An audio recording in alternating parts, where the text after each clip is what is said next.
ಇವತ್ತೊಂದು ಸುಂದರವಾದ ಪುಟ್ಟ ಕತೆ ಹೇಳ್ತೀನಿ. ಹಾಯ್, ನಮಸ್ತೆ ಎಲ್ಲರಿಗೂ. Welcome back to my YouTube channel. ಇವತ್ತು ತಿಂಡಿಗೆ ಬೆಂಡೆಕಾಯಿ ಪಲ್ಯನೂ ಚಪಾತಿ, ಮಧ್ಯಾಹ್ನ ಊಟಕ್ಕೆ ಮೊಳಕೆ ಕಳಸಾರು ಅನ್ನ ಮಾಡ್ತಾಯಿದ್ದೀನಿ. ಏನಂದರೆ ದೇವರ ಆಶೀರ್ವಾದ ಎಲ್ಲರಿಗೂ ಬೇಕೇ ಬೇಕು. ಹಾಗೆ ಮತ್ತು ನಮಗೆ ದೇವಸ್ಥಾನಕ್ಕೆ ಹೋಗೋಕ್ಕಾಗೋದೇ ಇಲ್ಲ ಅಂದ ಪಕ್ಷದಲ್ಲಿ ಏನೋ ನಾವು ಇರೋ ಕಡೆಯೇ ದೇವ್ರನ್ನ ಕಾಣ್ತಾ ಒಂದು ಪ್ರಾರ್ಥನೆ ಮಾಡಿಕೊಂಡ್ರೆ ಖಂಡಿತ ನಮಗೆ ದೇವರು ನಮ್ಗೆ ಆಶೀರ್ವಾದ ಕೊಟ್ಟೇ ಕೊಡ್ತಾರೆ. ಇಬ್ಬರು ಸ್ವಲ್ಪ ವಯಸ್ಸಾದವರು ತೀರ್ಥಯಾತ್ರೆಗೆ ಹೊರಡ್ತಾರೆ. ಹೋಗ್ತಾ ದಾರಿ ಮಧ್ಯದಲ್ಲಿ, ಕಾಡಿನ ಮಧ್ಯದಲ್ಲಿ ಒಂದು ಮನೆಯಿಂದ ಒಂದು ಸೌಂಡು, ಯಾರೋ ನರಳ್ತಾ ಇರೋ ಸೌಂಡು ಕೇಳಿಸುತ್ತೆ.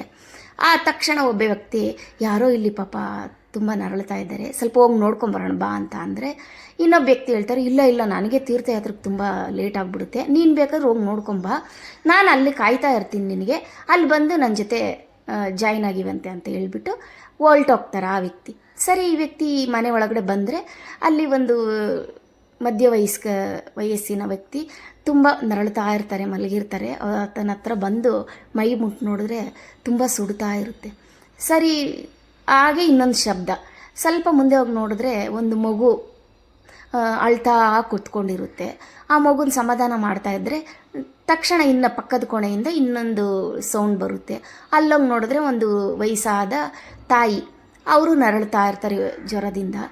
ಸರಿ, ಏನು ಮಾಡೋದು ಅಂದ್ಬಿಟ್ಟು ತಕ್ಷಣ ಆ ಮನೇಲಿದ್ದಿದ್ದು ಏನೋ ಸ್ವಲ್ಪ ಹಾಕಿ ಒಂದು ಗಂಜಿ ಥರ ಮಾಡಿ ಅವರಿಬ್ಬರಿಗೂ ಕುಡಿಸ್ತಾರೆ. ಆ ವ್ಯಕ್ತಿ ಕುಡಿಸ್ಬಿಟ್ಟು ಮನೆಯೆಲ್ಲ ಸ್ವಚ್ಛ ಮಾಡಿ ಸ್ವಲ್ಪ ಹೊರಗಡೆ ಹೋಗಿ ಸ್ವಲ್ಪ ದಿನಸಿ ಅವ್ರಿಗೆ ಔಷಧಿ ಎಲ್ಲ ತಂದು ಕೊಡ್ತಾರೆ.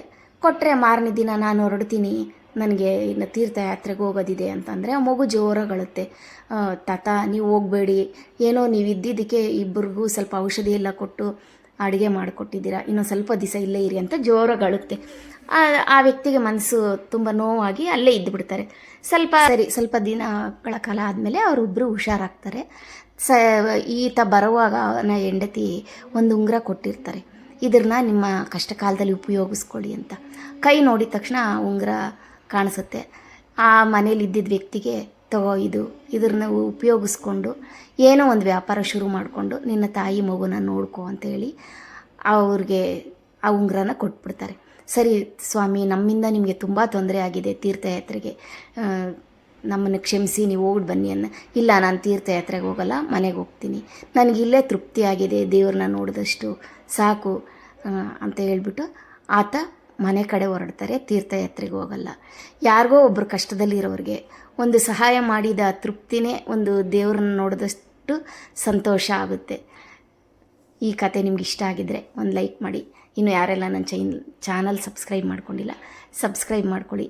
ನಂದು ಅಡುಗೆ ತಿಂಡಿ ಎಲ್ಲ ಆಯಿತು, ಇನ್ನು ಸ್ವಲ್ಪ ಕ್ಲೀನಿಂಗ್ ಮಾಡ್ಕೊಳ್ತಾ ನಾನು ನನ್ನ ಕೆಲಸದ ಕಡೆ ಹೊರಡ್ತೀನಿ.